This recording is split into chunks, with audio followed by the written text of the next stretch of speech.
Welcome to the Yoga Conversations podcast. This is your host, Harish Punjabi. We talk with yoga, meditation, and wellness practitioners.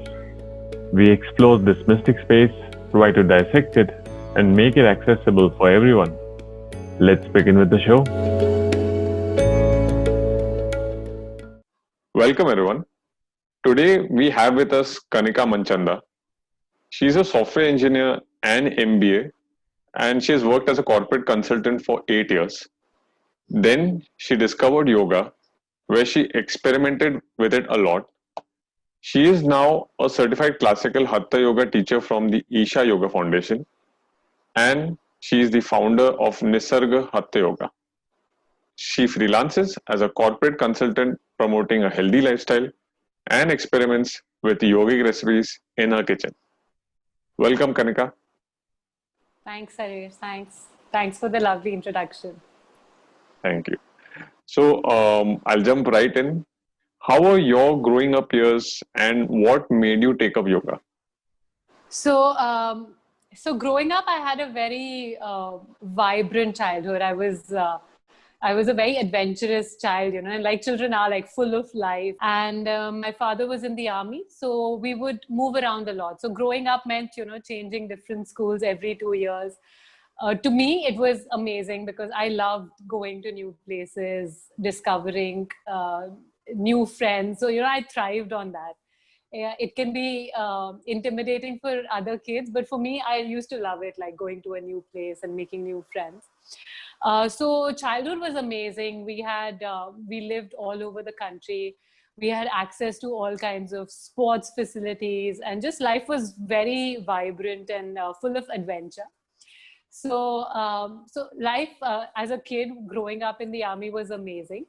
Yoga actually happened by chance. My dad was suffering from very severe backaches, and nothing would help. So a lot of medical consultation and everything he tried. And it wasn't until he found yoga, he was trained by a teacher, that he got relief from his backaches. So, and we were about 10, I was about 10 or 12 years old at that time. So because my dad benefited so much from yoga, the practices that he had learned, then he had us learn as well. So as kids, you know, my sister and I, she was 7, I was 12. We also learned some of the yoga practices, very simple practices, but we used to enjoy it. Like we used to enjoy doing the practices. But of course, that appreciation for, you know, what yoga is hadn't come in at all. So it was purely as a physical practice that it keeps you fit. It was in my late teens actually that I rediscovered yoga in some sense, because I realized that what led to it was that I was suffering from anxiety and panic attacks. And this started as early as 16. So I was 16 years old and I was in ninth standard. A lot of, you know, stress and tension around academics. I was really good at studies, but there was so much pressure that was on me to, you know, do exceedingly well, and for engineering, for all of this. So all of that was making me very sick. So yeah, that's how like I realized that I was suffering from anxiety. And that's when the doctor said, you know, that you should do some breathing exercises. So I came back to yoga in that sense. And it was purely from physiological and psychological relief that I came back to yoga. It wasn't a spiritual yearning at that point in time, at least. But yeah, that's how sort of my yoga journey began. So, coming back to your points on anxiety, so were there any earlier instances that made you realize that things are not right? I'll, it was definitely, I was making myself sick, like, you know, my thought process and everything, because I was so anxious without realizing it. And there were symptoms, there were obviously symptoms like, you know, before an exam, I would feel nauseous. I would not be able to eat anything, or I would feel, I would sometimes even throw up. So they were there, but we always somehow thought it was a stomach bug or something, you know. So for the longest time, I thought that it's a stomach bug. I never connected the dots that it's related to exam pressure that was triggering it. So I did not come to that conclusion looking for signs of early anxiety, you know. because I was like this kid who went from being this fearless person to, started worrying about things. It would be on my mind all the time.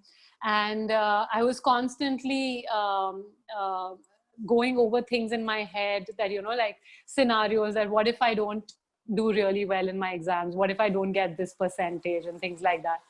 So a lot of stuff was going on in my head. I had not put two and two together to see it as anxiety. Yeah. So it was more of connected to a performance anxiety base, means it was not just related to exam, but let's say even if you're going for a sports thing or Yeah, it could be just, a social situation also that could have stressed me out or something. So it was always imagining scenarios. Mainly my triggers were academic because I was so focused on that one area of my life that I wanted to do really well in. So mainly the triggers were academic. Yeah. at that time when you were in that moment, let's say if you have a specific anxiety attack, but after a month or two you don't have any specific episodes around that, but then you might have some instances which you remember the past attack. Okay. Was there any So if was it like if past memories were triggering in some way, yes, right? Is yes. that's what yeah, definitely. See, one of the major things about anxiety and panic attacks is that you get it and then you diagnose it and then you're fine. But then a lot of times what triggers your panic is the fear of having a panic attack or the fear of anxiety. So it's a very vicious circle in that sense, right? It's a catch-22 because if you start feeling anxious, you get even more anxious thinking that I'm going to get an anxiety attack or I'm getting anxiety all over again. And that can be really debilitating, right? Because it's this constant fear of fear. So yeah, so that would happen. Yeah. uh, i have I have to notice these similar situations with myself, and then after a year or two of meditating, you slowly understand, okay, that you are going on that similar path, so just be aware of it. Yeah, definitely. So this has definitely come, that awareness and in some way a distance between your thoughts and your mental situation also, because in the past, what would happen is that there would be that thought spiral and I would just sort of get carried with that, right? Because it just goes from imagining one scenario, worst case scenario, to an extreme situation, which is then causing you to really feel out of control and very helpless. Now, over the years, what I've noticed is that there is a recognition that, okay, I am feeling anxious and these are my thoughts.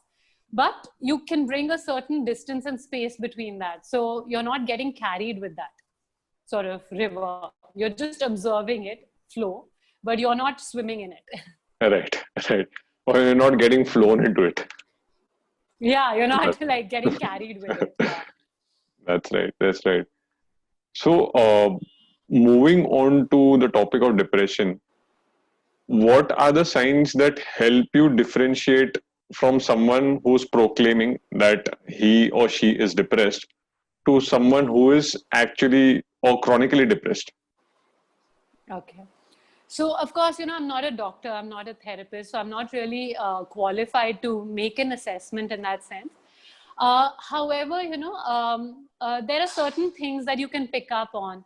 And because I have suffered from depression and anxiety, so it makes me a little more sensitive to these things as well.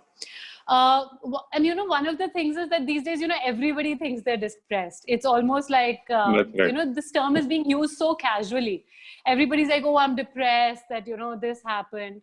You're not really depressed, but the term is being used so loosely, which I feel like shouldn't be, because, it's such it's so debilitating for someone who undergoes that to use it casually and to sort of dilute the actual meaning of it in some ways is a little irresponsible, I feel. So a lot of people who are just going around saying depressed are not saying that they're not suffering, but I would say that be careful of the terms you're using, because the words that you're speaking have such an impact on your life. So if you're a little feeling a little low, or there's an emotional low point, don't be eager to classify it as depression. Depression can be very, very, it can really take you down. And I really wish that nobody suffers with that. So in that sense, what sometimes helps is, and these days I see a lot of young people, like really young people suffering from anxiety and depression.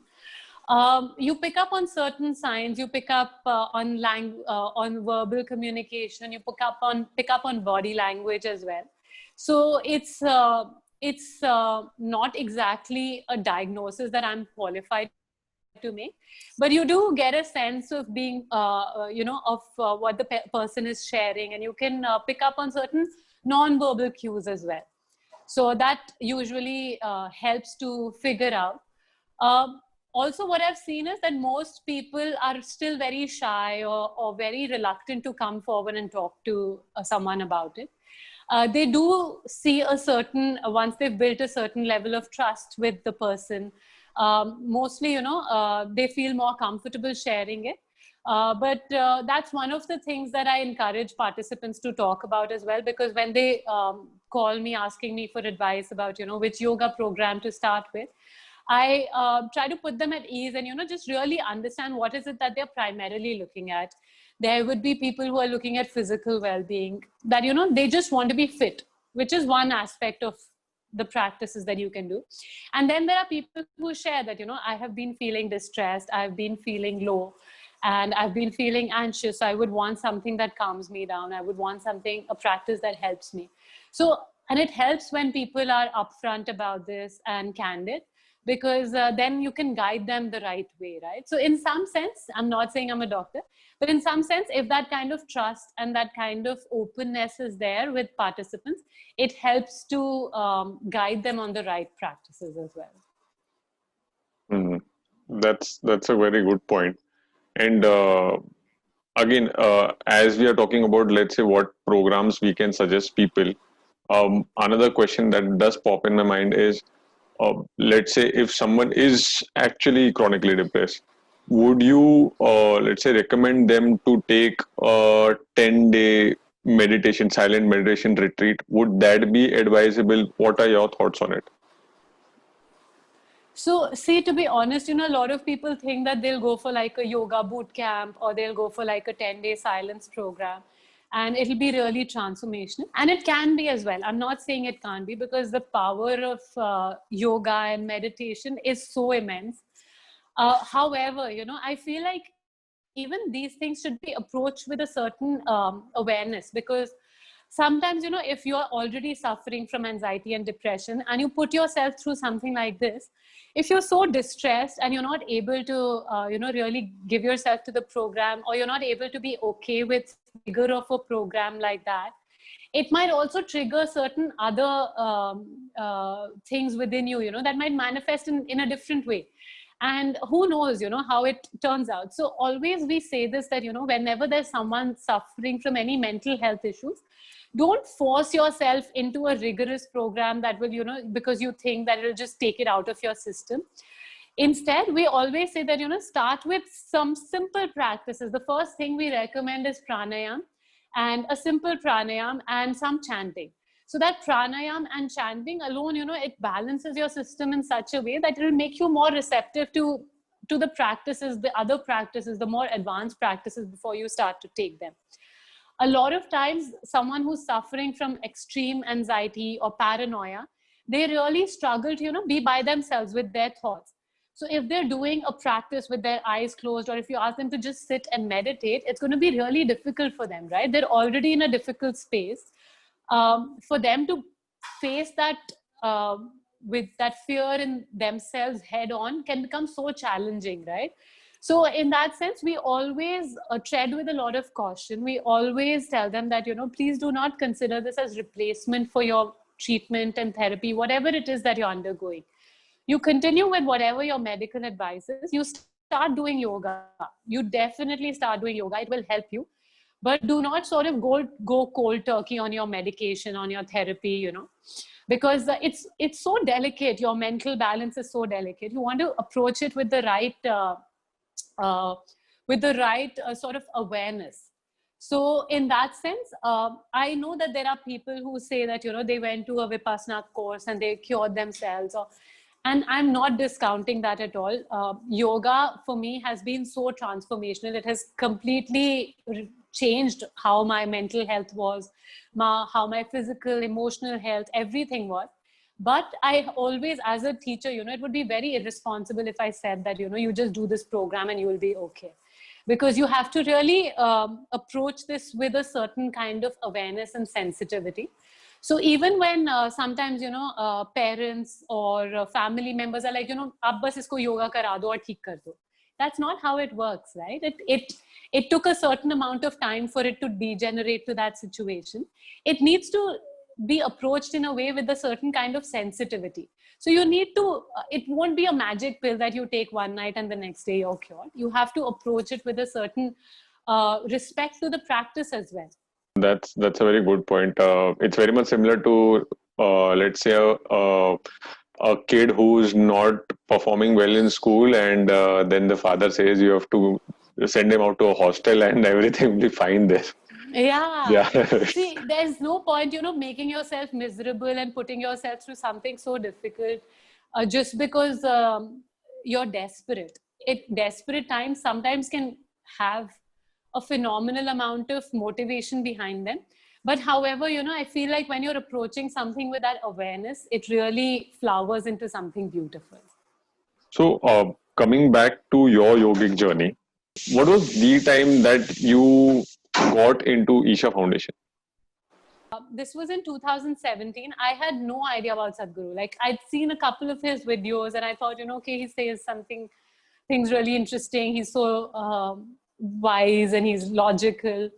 And I'd read one of his books about body and mind, and I'd really liked the book. I'd really enjoyed reading it.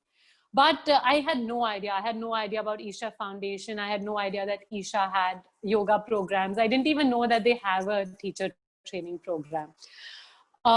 In 2017, I wanted to take a break. I wanted to take a break from my corporate life. I felt very at that point where I felt that I wanted to really explore my inner journey in some sense. So a spiritual sort of yearning had started to come in. It was reflecting in different areas of my life. Like, I had changed the way I was eating. My lifestyle was very different from what it was before. I didn't feel drawn towards a partying lifestyle. I was feeling more and more withdrawn. I wanted to be by myself. I'd started reading a lot of spiritual masters. So I was reading Osho. I was reading Mooji, watching a lot of Mooji videos. I was listening to Eckhart Tolle, reading his books as well. But Sadhguru, I hadn't really seen him as like a spiritual master then. And so at that point in time, I definitely wanted to take time to explore within. I had already decided to quit my job, and I wanted to take 6 months to travel, to maybe go for a yoga program for a month, and just sort of, work on myself. And I was very clear about that, wanting to do that. Isha sort of just happened, and looking back, I feel like it was the best thing in my life. Like, it's the best decision that I could take, or I thought I was taking, in that sense. So, post doing the entire course, what values have you learned from Hatha Yoga? Appreciation for life and for everything in nature, on this planet, for the elements. So I feel like that has really happened as a result of the program. Yeah. That's true. I guess whoever I've met who's been practicing yoga, I've noticed most of the similar qualities in everyone. And that is, I guess, the key takeaway of practicing yoga. Yes, I agree with that. So, what is your take on people who view yoga as just a set of asanas? So it's fine, I feel like definitely there is a lot of widespread lack of awareness for for lack of a better word is what I would say. Because, and I was one of those people, right? I always thought that yoga is because I want my body to be flexible and my mind to be fit, and, I want to feel good. That's why I do yoga. I only, a lot of, for a long part of, my journey with yoga, I thought it is because, you want to be looking a certain way. And I wanted to do like really flexible postures and just feel accomplished with that. It wasn't until Isha, that we started with such simple practices. They're so simple. And I went with such a sense of arrogance. I was like, I've been doing yoga for so many years and they're teaching us such simple stuff, Why don't they teach us some intense practices? And I feel like I was such a fool, right? And then I experienced those simple practices, but the experience left me dumbfounded because I'd never experienced anything like this in my life. And I was like, how is this happening through a simple practice like this? I'm feeling so different and I'm feeling such a deep sense of connectedness to things. So I feel like for me, that was really profound. So it is okay, I feel there's no judgment in this space at all. You want it only for your physical benefit, it's totally fine. You come. That's what we feel, you come for whatever reason. You're going to stay for the right reasons. Even if you come to want to lose weight or you want to get thin or whatever it is, your reasons could be purely physiological. It could be therapeutic as well. You have a backache and you want relief from that. There is no judgment here. You come for whatever reasons. As long as you're doing it, it doesn't matter why you're doing it. It's going to work no matter what. So even if you are doing it for only physical benefit, that's spiritual, emotional, all that will open up simply because you're doing it. Even if you're doing it for the wrong reasons, it's going to work. That's why it's so amazing, right? So it's so amazing because I see people who come in with this intention to, just lose weight and be fit. And at the end of a 5-day program or at the end of a month-long program, they have been completely transformed. It's like a different person who walked in on the day one and, a different person leaving on the last day. Just the way they are, you will notice this, the way they speak, the way they're sitting, everything changes. It's so beautiful to see that. That's very well said. So you've also spoken about Surya Kriya during in some of your videos. So what is it exactly? Okay. So Surya Namaskar, of course, everybody has heard of, right? So Surya Kriya is the original practice. So Surya Namaskar, and there's another practice known as Surya Shakti. They're all sort of offshoots of Surya Kriya in some sense. So if I were to describe it in a more, in more simplistic way, what Sadhguru says is like Surya Namaskar is like a country cousin of Surya Kriya. And Surya Shakti is an even far off relative. So in that sense, Surya Kriya is the original practice. It is a very powerful practice. It is essentially a practice to activate the sun element within you, right? So in yoga, we say that there is a sun and moon element within each one of us, which is essentially the masculine and the feminine. And that's represented with the sun and the moon. And when you do Surya Kriya, it is in some way activating the sun within you. It's also bringing a balance between the masculine and the feminine, the science of Hatha Yoga. So Surya Kriya is a very powerful, it's a 21-step practice. There is a very comprehensive sort of, step-by-step approach to it. There are certain preparatory practices. Then you learn the practice of Surya Kriya, which in itself is 21 steps. There is a specific pattern of breathing. There is an element of pranayam. There are different postures. There's a certain breath count with each posture. And then there are certain closing practices and a meditation that you do. So when we have to teach Surya Kriya, and originally, it was only offered through the Guru Shishya Parampara. So like only, you had to find a master who would teach you the practice of Surya Kriya.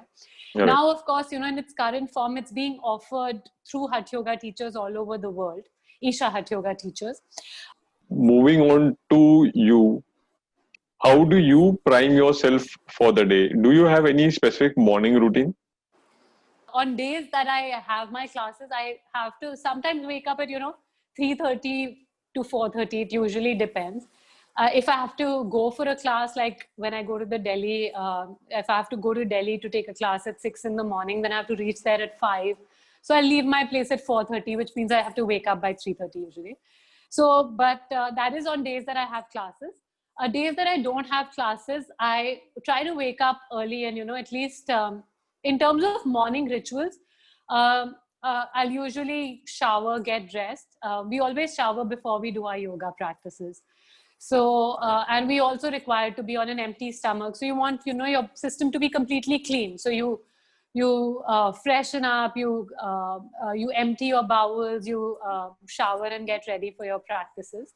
And there are different practices that we do, and it starts with, a certain sequence that we follow. So on days that I don't have morning class, I will usually do my practices. A lot of times, if I have the time, I like to do something which is known as oil pulling. So that's a ritual that I like to do in the mornings. It's really good for your teeth health, so your dental health. It's an Ayurvedic practice. You swish oil in your mouth for about 10-15 minutes and then spit it out. It's really good for your oral health, and it helps keep your teeth clean and all of that. So there's this beautiful chant called Brahmanand Swarupa, and I like to play that. It's a very beautiful chant. It has like an amazing energy. It sets a certain atmosphere. So I'd like to do that. Yeah. I guess that is the one which has been sung by Sadhguru, right? Yeah, there's like it's a chant which is sung by a lot of people, but I play the one that is sung by Sadhguru. That's right. That's right. Again, the calling was much before happening within you, and Yeah. it slowly took you towards that path. Yeah. That's true. So we've just come to the end of the show. What message would you like to share with everyone? So it's going to sound really biased because all I want to talk about is yoga. But definitely, I feel like for me personally, it has been so much. I feel like my life is just such a blessed experience now because of yoga and Sadhguru. So this, for anyone, even if you think spirituality is not for you, you think a guru is not for you, it's totally okay. Just you want to get fit, you want to feel relaxed, you want to enjoy your current life. Do yoga, take to yoga, even if it is only for your physical, psychological well-being, you want good posture, you want less anxiety, you don't want stress, you do yoga. You don't have to take anyone as a guru. You don't have to think that you will become spiritual or whatever. You just give it a chance. And even if you think you're not that person who can meditate, just give yoga a chance. And yoga from the right sources, I would say, because there is so much that is happening in the name of yoga. There are abominations like beer yoga, goat yoga, like it really saddens me because Yeah, you can't call anything yoga. right. You can't put the word yoga with anything, right? It has such depth and meaning to it. So there is a reason why, our teacher training program is so stringent. And it's not only about being able to teach. That is just one part of it. It is about working on yourself.